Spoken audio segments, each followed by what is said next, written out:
तस्मै श्री गुरुवे नमः।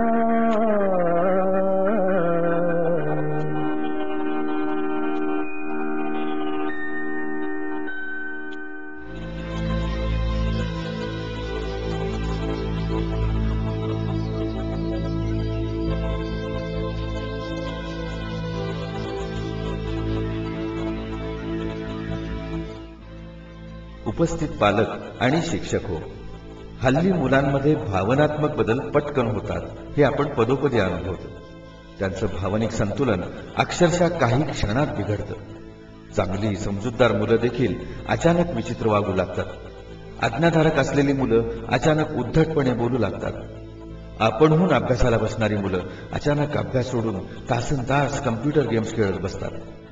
कधी कधी शाळा कॉलेजचा तास चुकवून चक्क भटकायला जाणं, पालक शिक्षकांच्या नकळत काहीतरी धोकादायक व अनैतिक गोष्टी करणं, स्वतःच्याच घरी छोट्या मोठ्या चोऱ्या करणं, अचानक धाड दिशी दार बंद करून स्वतःला खोलीत बंद करून घेणं, राग येताच दांड दांड पाय आपटणं, वस्तूंची फेकाफेक करणं हे त्यांच्या वागण्याचे आणखी काही प्रकार.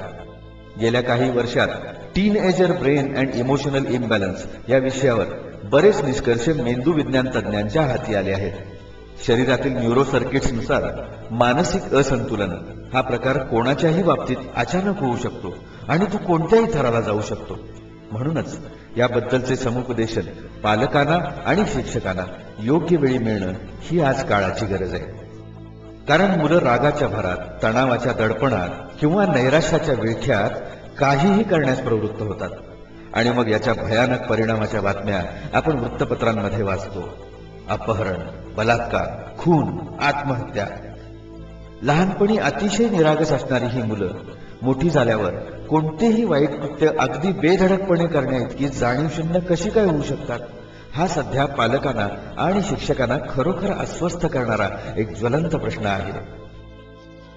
आई वडील हे पहिले शिक्षक आणि शिक्षक हे दुसरे आई वडील या आपल्या भारतीय संस्कृतीनुसार पालक शिक्षक समन्वयातून मुलांमध्ये परिवर्तन घडवून सक्षम, जबाबदार, सामाजिक भान जपणारी आणि संस्कारांच्या शिदोरीवर संस्कृतीचं जतन करणारी पिढी घडवणं हे आज एक प्रचंड मोठं आव्हान आहे. नेमक्या याच विषयावर मार्गदर्शनपर प्रकाशझोत टाकण्याचा आमचा हा एक प्रयत्न आहे.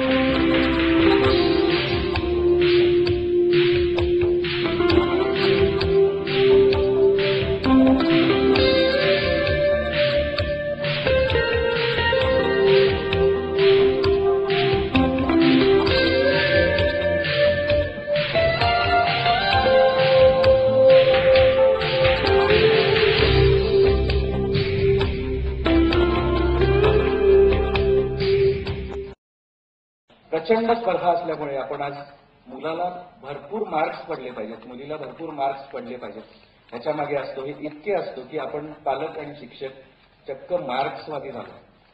पण हे सगळं होत असताना आपला मुलगा किंवा आपली मुलगी एक माणूस म्हणून समाजापुढे कशा पद्धतीने येतो याच्याकडे लक्ष देणं ही काळाची गरज आहे. आणि आज मी जो तुमच्यासमोर उभा आहे हा त्याच्यासाठीच उभा आहे की मुलांच्या समस्या नेमक्या काय आहेत. आता माझ्याकडे काउन्सिलिंगला लोक येतात त्यावेळेला मी पालकांना प्रश्न विचारतो की मुलांच्या समस्या काय आहेत तुमच्या. तर पालक जे त्याच्यावरती सांगतात ते काय असतं आपण बघूया. म्हणजे तुमच्या लक्षात येईल. खूप चंचल आहे, एका जागी स्थिर बसतच नाही, परीक्षेत ऐन वेळी डांबरटपणा करायची सवय, हुशार आहे पण अभ्यास करत नाही,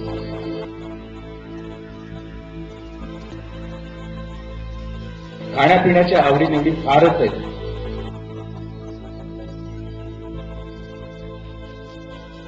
मनासारखे न झाल्यास पटकन राग येतो,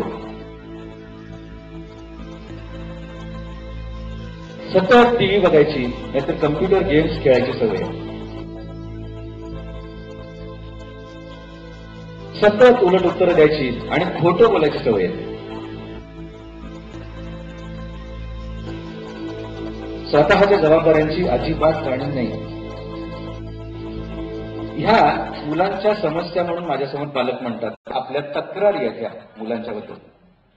त्यांच्यावरती आता कोणते कोणते आघात होत आहेत याच्यामुळे त्यांच्या मानसिकतेवरती जे काय परिणाम होत आहेत आणि त्याचं प्रतिबिंब जे त्यांच्या वागण्यातून निघतंय बाहेर, या सगळ्यातच थोडंसं आपण मूल्यमापन करण्याची गरज आहे.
मुलांच्या वरती जास्तीत जास्त आपण चांगल्या शाळेत घाला, चांगल्या कॉलेजला घाला, चांगल्या ट्युशनला लावा, या सगळ्या गोष्टी आपण पालक म्हणून त्यांना देतो, म्हणजे आपण त्यांना सुविधा उपलब्ध करून देतो. पण खूपदा असं होतं की मुलांना त्याच्यातून काय मिळतंय. तुम्हाला सगळ्यांना ही गोष्ट मान्य आहे का की आता ह्या तक्रारी जर दाखवल्या तुम्हाला, असं होणारच नाही की यातली एकही आमची तक्रार नाही आहे. मान्य तुम्हाला हे कुठली ना कुठली तक्रार तुमची पण असणार आहे. ह्याच्यापैकी एक 10 तक्रारी दाखवल्या असतील, त्याच्यातली एक तरी तक्रार तुम्हाला लागू पडते, तुमची मुलाबद्दल असेल, मुलीबद्दल असेल. एवढ्या तक्रारी जरी असल्या ना, आणि आपण असं करून चालू की या सगळ्याच्या सगळ्या तक्रारी तुमच्या मुलांच्याबद्दल तुम्हाला वाटतात, तरी सुद्धा तुम्हाला एक गोष्ट मान्य आहे का, आपली मुलं आपल्यापेक्षा स्मार्ट आहेत. मान्य आहे? हा, आता मान्य जर नसेल तर काय करायचं, आपली मुलं ज्या वयाची आहेत त्या वयाचे असताना आपले जर फोटो असतील ना घरामध्ये ठेवलेले, तर ते जाऊन जरा बघा. आपण चक्क बावळट होतो असं तुम्हाला जाणवेल. आता हा स्मार्टनेस म्हटलं ना, आपण मुलं हल्लाची स्मार्ट आहेत म्हटलं की आपण काय म्हणतो, अहो टीव्हीमुळे, म्हणजे आपण आपल्या बावळटपणाचं कारण सांगतो. आमच्या वेळेला टीव्ही नव्हता. मी तुम्हाला हे सांगतो की हा सृष्टीचा नियम आहे. जसजशी मानवामध्ये उत्क्रांती होत जाईल, जसजशी पुढची पिढी येत जाईल, तसतशी पुढची पिढी ही आधीच्या पिढीपेक्षा हुशारच असणार आहे. हा नियम आहे सृष्टीचा. तुम्ही एक गोष्ट बघितली का बघा, की आपली मुलं एकाच वेळेला 10 गोष्टी करू शकतात. उदाहरणार्थ कसं असतं की टीव्ही चालू ठेवतात मुलं. तुम्ही बघा तुमच्या घरी काय दृश्य आहे, टीव्ही चालू असतो पण आवाज बंद असतो. मोबाईलवरचं गाणं हेडफोन लावून ऐकत असतात, आणि ऍट द सेम टाइम परीक्षेचा पेपर सोडवत असतात घरी बसल्या, सराव पेपर, आणि ते अगदी व्यवस्थित करत असतात बरं का. आपण काय म्हणतो, अरे एका वेळेला एक गोष्ट कर ना, कारण आपल्याला तशी सवय ना एका वेळेला एक गोष्ट करायची. पण मुलं एका वेळेला 10 गोष्टी करू शकतात, हे लक्षात घ्या. मुलांचे रिसिव्हर्स आहेत ना, ते आपल्यापेक्षा पॉवरफुल आहेत, आणि हीच तर धोक्याची बाजू आहे. बिकॉज जी व्यक्ती चांगल्या 10 गोष्टी ऍक्सेप्ट करू शकते एकाच वेळेला, ती व्यक्ती वाईट 20 गोष्टी पण तेवढ्याच रिसिव्ह करू शकते ना ताकदीने. हाच प्रॉब्लेम आहे. आणि हेच तर समजायला पाहिजे आपल्याला की ही जी स्मार्ट मुलं म्हणतो आपण आज, ही मुलं सगळ्या बाबतीत स्मार्ट आहेत. त्यांची हुशारी तुम्ही काय विचारू नका, कारण त्यांच्या हातात तंत्रज्ञान आहे. आज मोबाईलचा कुठलाही हँडसेट तुम्ही एखाद्या लहान मुलाच्या हातात द्या 2 वर्षाचा, तू बघा कसा ऑपरेट करतो ते. आपण पहिल्यांदा मोबाईल घेतला तेव्हा आपली हालत काय झाली होती बघा. मला तर तुम्हाला सांगतो ना, 8 दिवस गेले तिथे शिकायला सगळं. अहो चुकून कोणाला तरी कॉल लावायचा, कुठून मिसेज, ते लॉक कसं करायचं हे माहिती नव्हतं मला. आणि आपण समजा आता 2 वर्षानंतर हँडसेट बदलला ना, तर ते आणि शिकायला परत 8 दिवस लागतात. पण तुम्ही कुठलंही मॉडेल द्या तुमच्या मुलांच्या हातात, लहान असतील ना मुलं, लहान म्हणतो मी, कॉलेजमध्ये नाही, अगदी लहानात लहान मुलं असतील ना, 2 मिनिटांचे असं दोन्ही हाताने करतात बघा, खटखट खटखट. काय एक तर आपल्याला दिसत नाही, आपण ते अशी बघतो. मुलं खटखट खटखट दोन्ही हाताने करतात. म्हणजे त्यांच्याकडे टेक्नॉलॉजी आहे, लक्षात घ्या. मला आठवतं की मी लहान असताना आमच्या घरी वडिलांनी ट्रान्झिस्टर आणला होता छोटासा, आणि तो ना वरती फळीवर ठेवलेला असायचा.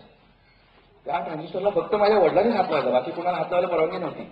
ठरलेले कार्यक्रम असायचे त्यावेळेला आकाशवाणीवरती. म्हणजे 7:05 सुधा नरवणे प्रादेशिक बातम्या द्यायच्या, 8:05 दत्ता कुलकर्णी नाही तर विश्वास मेंदळे बातम्या सांगायचे, 8:45 वाजता देवकीनंदन पांडे समाचार सांगायचे, 8:45 रविवारी सकाळी बालोद्यान असायचं, बुधवारी रात्री 10 वाजता आपली आवड असायची. जगातले उत्तम कार्यक्रम कुठले तर हे. एखाद्या वेळेला वडील ऑफिसमधनं आले आणि जर त्यांना लक्षात आलं की आज कोणाचा तरी हात लागलेला दिसतोय ट्रान्झिस्टरला, तर इतर काहीही बोलायच्या आधी ते आमचा खरपूस समाचार घ्यायचे आणि मग नंतर रेडिओवरचे समाचार ऐकायचे. अशी परिस्थिती होती. आज बघा काय होतंय. आज आपण घराघरामध्ये टीव्ही बघत बसण्याची कल्पना करा. आता 3 पिढ्या घरामध्ये असत नाही, पण आपण कल्पना करू की तरी आजी आजोबा पण आहेत, आई वडील पण आहेत आणि मुलं पण आहेत. 3 पिढ्या घरामध्ये आहेत आणि ह्या 3ही पिढ्या टीव्ही बघायला आपण सगळेजण बसलेलो असतो. आणि समजा टीव्हीवरती पिक्चर ट्रेकिंग व्हायला लागलं पिक्चर, आणि समजा आजी उठायला लागली, बघू काय झालं म्हणून. पण शेमडा नातू म्हणते, आजी तुला काय कळतंय, बस खाली बघ, काहीतरी कशाला आणि मोठून ठेवशील ते. आणि हे शेमडं पोर उठतं आणि काहीतरी तिकडे खडबड खडबड करतं आणि तो टीव्ही चालू होतो व्यवस्थित. बघा असं आहे की नाही. तंत्रज्ञान आज मुलांच्या हातामध्ये आहे, लक्षात घ्या. आणि त्याच्यामुळे झालंय काय की बटन दाबलं की लाईट लागला पाहिजे. त्यामुळे अमुक एक केलं की आपल्याला हे मिळालं पाहिजे, मग सक्सेस पण तसंच मिळालं पाहिजे, या भूमिकेत मुलं जायला लागले.